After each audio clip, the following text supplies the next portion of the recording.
बिस्मिल्लाहिर्रहमानिर्रहीम। अस्सलाम वालेकुम। मैं हूं गुलफाम चौधरी। आप देख रहे हैं मेरा फेसबुक पेज और यूट्यूब चैनल। पाकिस्तान की सियासत में अहम तरीन डिवेलपमेंट्स हो रही हैं और मुसलसल डिवेलपमेंट मुतवक्के हैं। इस हवाले से हमारे साथ मौजूद हैं इमरान रियाज खान साहब। उनसे जानते हैं कि पाकिस्तान की सियासत के अंदर कौन सा बौछार आने वाला है और कौन सी नई डिवेलपमेंट्स मुतवक्के हैं। पहले उनकी बात सुनते हैं, फिर उस पर बात करते हैं। नादरीन, पाकिस्तान की एस्टेब्लिशमेंट से एक झूठ बोलने वाला जो है वो पाकिस्तान पे मुसल्लत किया है। ये ज़रा आप वज़ीर आज़म का स्टेटमेंट देखें।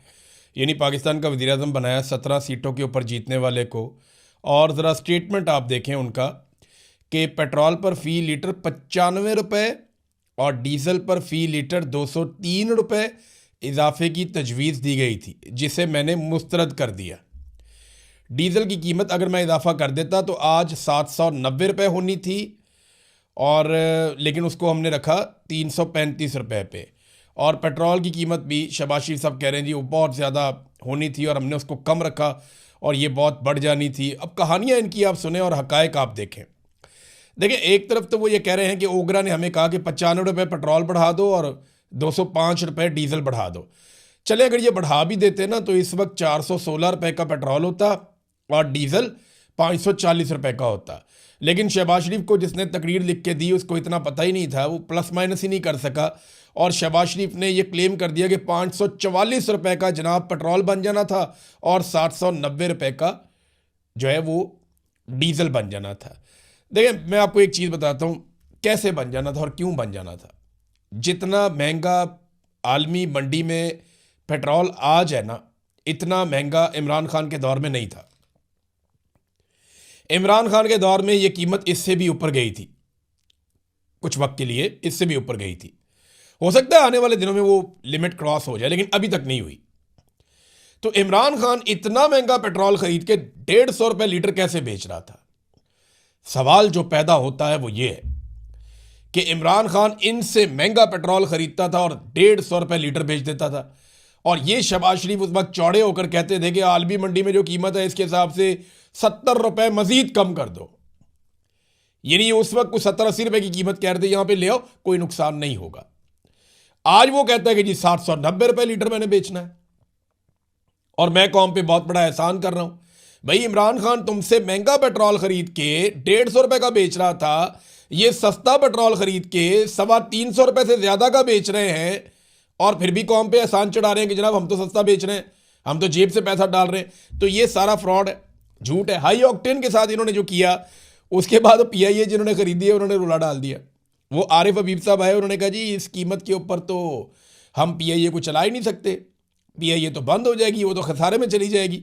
तो वो जो PIA जिन्होंने खरीदी है ना, वो इनसे ठीक करवा लेंगे कीमत, या उनसे कोई ना कोई कोटा ले लेंगे, या कोई ना कोई अपना माहौल बना लेंगे। वो हाई ऑक्टेन का अपना कोई ना कोई जुगाड़ निकाल लेंगे। उन्होंने जहाज़ चलाने हैं, वो कभी भी नुकसान में नहीं जाते। आरिफ हबीब साहब इस बात की खातिर जमा रखें कि फ़ौजी फाउंडेशन के साथ उन्होंने इत्तेहाद किया है, और पाकिस्तान में फ़ौज ने बेशक कोई ज़मीन फ़तह नहीं की, फ़ौज ने बेशक कश्मीर को और फ़लस्तीन को आज़ाद नहीं करवाया, बेशक हमारे दरियाओं का पानी जो भारत ने रोका उनको आज तक नहीं छुड़वा पाए, बेशक हमारे बहुत बड़े बड़े इंटेलिजेंस फेलियर हैं, बेशक पाकिस्तान दो टुकड़े हो गया है, बहुत अजीबोगरीब किस्म की पाकिस्तान की फ़ौज की कारकर्दगी रही है।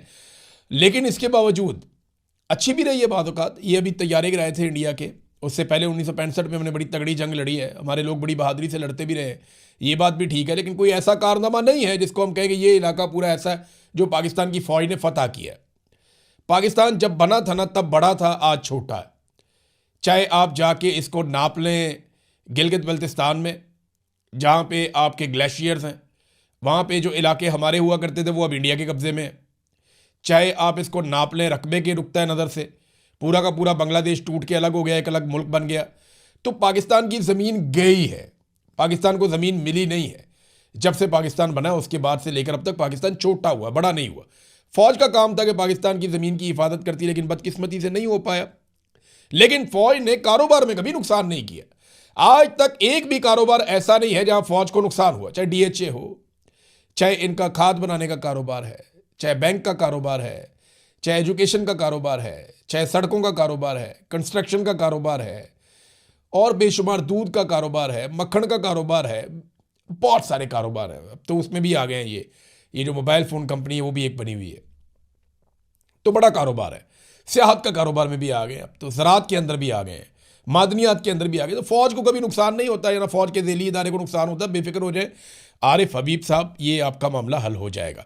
इमरान खान साहब जब अपने डॉक्टरों से मिले, अभी डॉक्टर जब जेल में जाके इमरान खान साहब को मिले, तो इमरान खान साहब ने उन्हें कहा कि 2 बातें बाहर जाके बोल देना।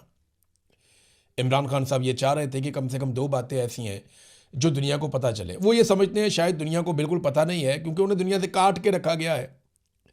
लेकिन हकीकत यह है कि हम सब ये जानते हैं, ना सिर्फ जानते हैं बल्कि इसके ऊपर रोज़ाना की बुनियाद पे बात भी करते हैं। एक तो इमरान खान ने कहा कि मुझे किसी से मिलने नहीं दिया जा रहा, दूसरा मुझे पढ़ने के लिए किताबें नहीं दी जा रही। ये 2 इमरान खान साहब के मामला थे, लेकिन डॉक्टरों ने इनकार कर दिया। उन्होंने कहा जी हम बाहर जाके नहीं बता सकते, लेकिन सोर्स से खबर तो निकल आती है। असदुल्ला खान साहब का एक मरतबा फिर शुक्रिया, उन्होंने ये बड़ी खबर फिर निकाली, फिर इसको ब्रेक किया।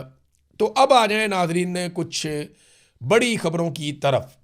एक तो बड़ी खबर यह है कि अटैक हुआ है अमेरिका के ऊपर, और ये बड़ा अटैक है। लेकिन इससे पहले दुनिया के 7 ताकतवर तरीन मुल्क G7, ये बड़ी मईशतें हैं दुनिया की, ग्रुप ऑफ 7, ये बैठे थे। यहाँ पे कुछ और ममालिक भी मैंने देखा, वो भी इसके अंदर शामिल थे। कनाडा है, फ्रांस है, जर्मनी है, इटली है, जापान है, बरतानिया और अमेरिका है। ये ममालिक जो है वो बैठे और इन्होंने आपस में बातचीत की है। और इसके अंदर फ्रांस के अंदर इनकी ये मीटिंग हुई है।